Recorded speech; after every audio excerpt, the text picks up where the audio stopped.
আমার সব রেকর্ড ভাঙবে, সাকিব ভাই সব রেকর্ড ভাঙবে, এই আশা তো আমরা করি না। ভালো ছবি হলে 100 কোটি ক্লাবে হয়তো প্রবেশ করবে, বাট আরে ভাই রে ভাই, শাকিব খান এবং পরিচালক রায়হান রাফি সমস্ত রেকর্ড ভাঙবে নাকি আফরান নিশো, ঠিক তেমনটাই মন্তব্য করলেন পরিচালক রায়হান রাফি, যেটা আপনারা শুরুতে শুনেই ফেলেছেন।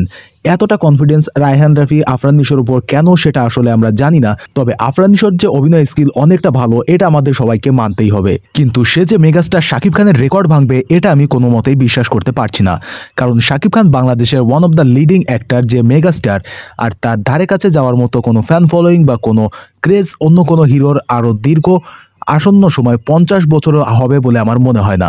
যেখানে শুধুমাত্র আফরান নিশো এবং শাকিব খানের এক মুভিতে থাকার একটা অ্যানাউন্সমেন্ট পুরো ইন্ডাস্ট্রিকে নাড়িয়ে রেখে দিয়েছে, সেখানে কি করে আফরান নিশো শাকিব খানের রেকর্ড ভাঙবে এটাই বড় একটা বিস্ময়কর ঘটনা।